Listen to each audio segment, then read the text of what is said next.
14 juillet 2018, 65e minute. Mbappé décoche une frappe en pleine lucarne, et dans un même souffle, des millions de Français se lèvent en hurlant devant leur écran. Le dernier clou dans le cercueil de l'équipe croate. Score final 4-2, on a gagné. On a gagné ? On. Pas il, pas mon équipe, on. Comme si vous y étiez, comme si, quelque part sur ce terrain, il y avait un peu de vous. Et si quelqu'un vous faisait remarquer « mais toi, tu n'as pas joué », vous ririez. Bien sûr que vous n'avez pas joué, vous étiez dans votre canapé ou dans les tribunes, et vous le savez. C'est juste une façon de parler. Sauf que ce petit mot, ce « on » qu'on lâche sans y penser, des gens l'ont pris au sérieux. Et ils l'ont analysé. Et sous ce mot qui semble insignifiant, ils ont trouvé quelque chose. Quelque chose dans le sang, quelque chose dans le cerveau, quelque chose d'assez ancien et d'assez profond, pour que la question ne soit plus « pourquoi vous dites « on a gagné », mais qu'est-ce qui, en vous, a vraiment gagné ? Quand vous dites « on a gagné », vous exagérez un peu, et vous le savez, c'est de l'enthousiasme, une manière de dire que vous êtes content. Personne ne vous prend au mot. Sauf qu'il y a un chercheur qui a décidé de le faire. Littéralement. Dans les années 70, un psychologue remarque une chose minuscule. Le genre de détail que tout le monde voit, mais que personne ne regarde. Le lundi matin, sur son campus, après un match de l'équipe universitaire, il y a des jours où les couloirs se remplissent de pulls aux couleurs de l'université. Et d'autres jours, presque rien. Alors, il fait quelque chose d'un peu absurde. Pendant toute une saison, avec son équipe, il compte les vêtements. Sérieusement. Il recense, semaine après semaine, qui porte les couleurs de l'équipe le lundi. Et il croise ça avec un seul chiffre. Est-ce que l'équipe a gagné le week-end précédent ? Quand l'équipe a gagné, les couloirs se remplissent des couleurs de l'école. Quand elle a perdu, les pulls disparaissent au fond des placards. Ces étudiants portent la victoire sur eux et ils rangent la défaite. Mais le plus intéressant, c'est ce qu'ils disent quand ils parlent du match. Quand l'équipe a gagné, les étudiants disent « on a gagné », ils s'incluent avec les vainqueurs. Quand l'équipe a perdu, les mêmes étudiants, pour la même équipe, disent « ils ont perdu ». Ils se désolidarisent complètement de leur équipe. En une défaite, le « on » devient « il ». Le même supporter, la même personne assise au même endroit avec le même pull. Et selon que son équipe gagne ou perde, la frontière de ce « nous » se déplace. Elle s'ouvre pour laisser entrer la victoire et se referme pour laisser la défaite dehors. Ce chercheur, il donne un nom à ça. Il appelle ça « se chauffer à la gloire de l'autre ». Se réchauffer auprès d'un feu qu'on n'a pas allumé. Et pendant longtemps, on a rangé ce phénomène là où il semblait appartenir, dans la vanité. Un petit arrangement de l'ego, on se colle aux gagnants pour se sentir nous-mêmes un peu gagnants. C'est un peu vaniteux, c'est humain. Sauf que si ce n'était qu'une affaire d'ego, qu'une histoire qu'on se raconte pour se sentir mieux, alors ça devrait rester en surface, dans les mots, dans les vêtements, dans l'image qu'on donne aux autres. Ça ne devrait pas descendre plus bas, ça ne devrait pas entrer dans le corps. Ce chercheur qui comptait les écharpes, il s'appelle Robert Cialdini. Et ce qu'il a mis au jour, ce « on » qui s'ouvre à la victoire mais se referme à la défaite, c'est devenu un classique de la psychologie. Une belle démonstration que notre image de nous-mêmes se bricole en se collant aux gagnants. Mais tout ça, c'est de la psychologie, des mots, des vêtements, des comportements, des choses qui dépendent de nos décisions. On peut décider de porter un maillot, on peut dire « on » par habitude. Tant que ça reste à ce niveau-là, on peut encore soupçonner un peu de comédie. Alors, quelqu'un est allé voir un cran plus bas. Pas dans les mots, mais dans le sang. À la fin des années 90, une équipe de chercheurs s'intéresse à une hormone qui s'appelle la testostérone. Et attention, oubliez tout de suite les clichés. Ici, la testostérone n'a rien à voir avec les muscles ou l'agressivité. C'est l'hormone du statut. Elle monte quand on grimpe dans la hiérarchie, quand on gagne un duel, quand on prend le dessus. Et elle redescend quand on perd du terrain. On l'avait déjà mesuré chez des gens qui s'affrontent pour de vrai. De joueurs d'échecs, de lutteurs, le gagnant termine avec un pic de testostérone, le perdant avec une chute. Le corps enregistre le résultat du combat et il ajuste sa chimie en fonction. Et la question que se pose cette équipe, c'est est-ce qu'il faut vraiment jouer pour que ça marche ou est-ce qu'il suffit de regarder ? Alors, ils prennent des supporters, des vrais supporters devant un vrai match qui compte vraiment pour eux. Et avant, pendant et après le match, ils prélèvent leur salive pour y mesurer l'hormone. Une première fois sur un match de basket, puis pour être sûr, sur un match de la Coupe du Monde de football. Et ce qu'ils trouvent, c'est que le corps du supporter ne fait pas semblant. Chez ceux dont l'équipe gagne, la testostérone monte, comme chez un joueur qui vient de gagner. Chez ceux dont l'équipe perd, elle tombe, comme chez un joueur qui vient de perdre. Ils n'ont pas couru, ils n'ont pas transpiré, ils étaient assis. Et pourtant, si vous aviez pris leur sang à ce moment-là, vous tiendriez dans votre main la chimie de quelqu'un qui vient de gagner un combat. Vous voyez ce que ça veut dire? Le « on a gagné », ce n'était pas de la vantardise, ou en tout cas pas que. Pendant que la bouche disait « on », le corps, lui, était d'accord. Il vivait cette victoire comme la sienne. Et il en tirait la même récompense chimique que s'il avait été sur le terrain. Le supporter ne se raconte pas une histoire, une partie de lui a réellement gagné.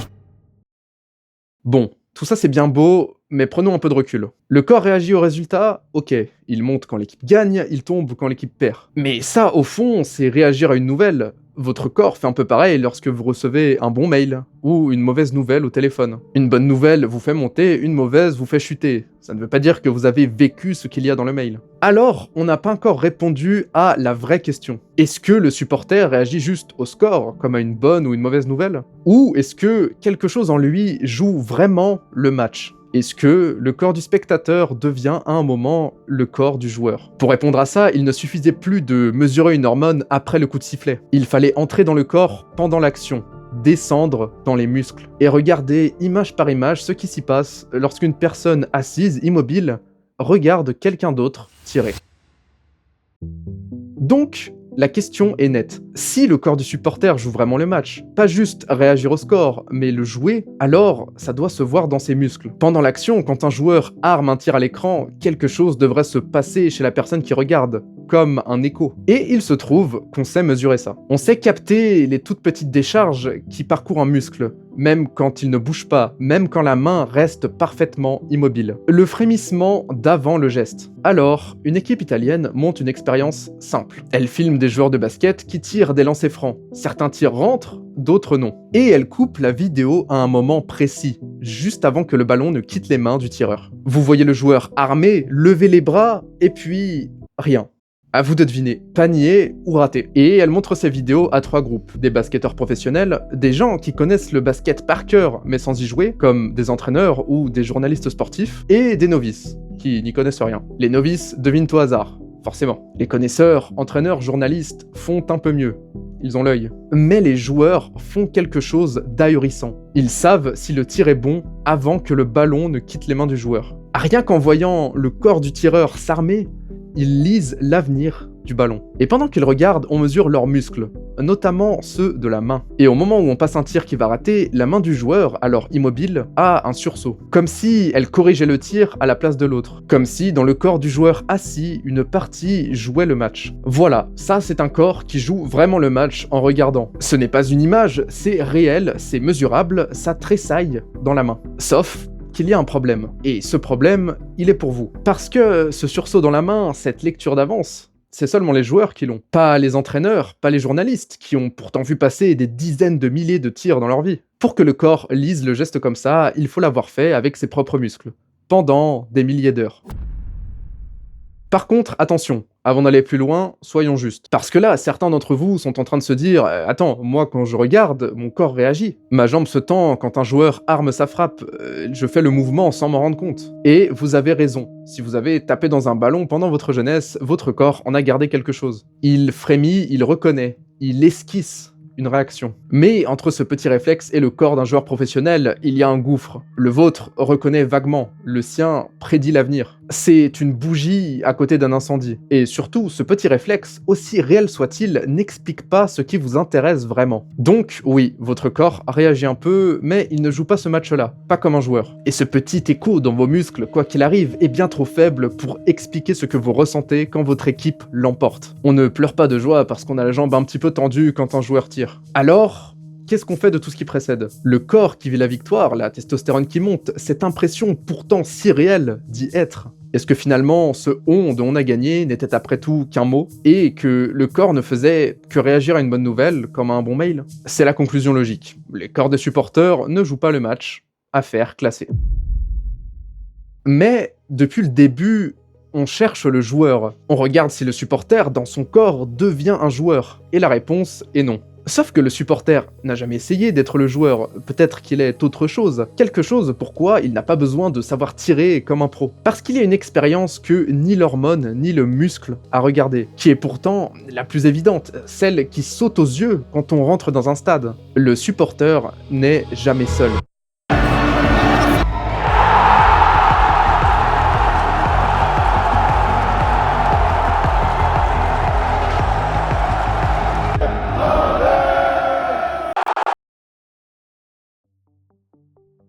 Regardons la question sous un autre angle. On cherche le joueur dans le supporter, et on ne l'a pas trouvé. Et c'est normal, le supporter n'est pas un joueur qui a oublié de descendre sur le terrain. C'est autre chose. Parce que pendant tout ce temps, on a regardé le supporter comme un individu, un corps devant un écran, une main qui tressaille ou qui ne tressaille pas. Et on a oublié la chose la plus évidente de toutes. Un supporter, ça n'existe presque jamais tout seul. Ça existe en nous, dans un stade, dans un bar, dans un salon rempli, ou relié par un écran à des millions d'autres qui regardent exactement la même chose au même instant, avec le même cœur qui bat. Et c'est là qu'une chercheuse, Martha Newson, intervient. Elle ne s'est pas demandé ce qui se passe dans le corps d'un supporter, elle s'est demandé ce qui se passe entre les supporters. Ce qu'elle décrit, c'est un phénomène qui s'appelle la fusion, qui est un mot un peu fort, mais c'est voulu. Chez certaines personnes, quand l'appartenance à un groupe devient très forte, la frontière entre le moi et le nous ne disparaît pas complètement, mais elle devient poreuse, perméable. Ce qui arrive au groupe,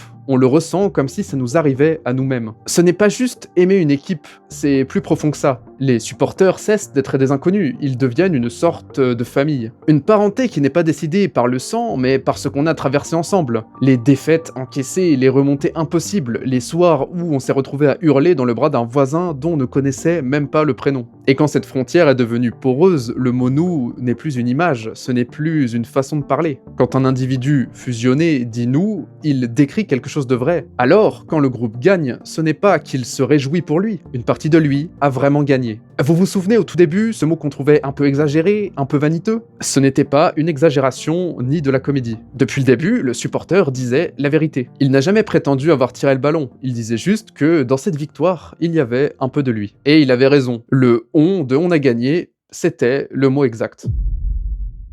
Reste une dernière question, la plus simple, et on l'a gardée pour la fin. Si le on a gagné est vrai, si une part de vous appartient vraiment à ce groupe d'inconnus, alors qu'est-ce que vous gagnez exactement quand il gagne? Que va-t-on chercher un dimanche soir devant un match qu'on ne joue pas?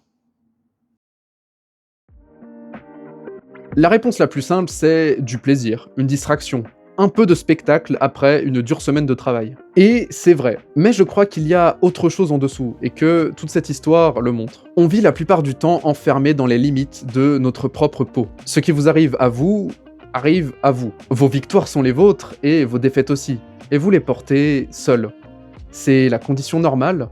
C'est même, quand on y pense, un peu solitaire. Et puis, il y a ces moments. Un stade, un bar, un salon plein. Une équipe qui n'est pas vous, qui ne sera jamais votre nom et pour laquelle vous n'avez probablement rien fait. Et pourtant, le temps d'un match, la frontière s'ouvre. Vous cessez d'être seulement vous. Vous devenez un peu tout le monde autour de vous. C'est pour ça que le supporter dit « on », pas parce qu'il ment ou qu'il exagère, parce que l'espace d'un but, c'était vrai. Ce qui ne veut pas dire non plus qu'il faut en faire une religion. On peut trouver ça beau et intéressant sans en faire une leçon de vie. Le supporter n'est pas plus sage que les autres, il ne détient aucun secret. Il fait juste, sans le savoir, quelque chose que nous faisons tous dès qu'on nous en donne l'occasion. Il élargit l'espace d'un instant, les frontières qui définissent son lui. On appelle ça le sport, et on le considère comme un simple divertissement. Mais ce qui se joue dans ce on, c'est une des choses les plus anciennes que l'on sache faire. Se sentir plus grand que soi, appartenir à quelque chose qui nous dépasse. La prochaine fois que ça vous arrive, un but magnifique, un dernier clou dans le cercueil de l'équipe adverse ou un retournement phénoménal, complètement inattendu, et que vous vous retrouvez debout à crier, parfois avec des gens que vous ne connaissez pas, vous pouvez vous dire que vous exagérez par euphorie, ou vous pouvez vous dire que l'espace d'un instant, vous faisiez vraiment partie de quelque chose de plus grand que vous, et que ce n'était pas rien. Merci d'avoir regardé jusqu'au bout. Si vous êtes encore là, n'hésitez pas à vous abonner, à aimer la vidéo ou à laisser un commentaire. À la prochaine.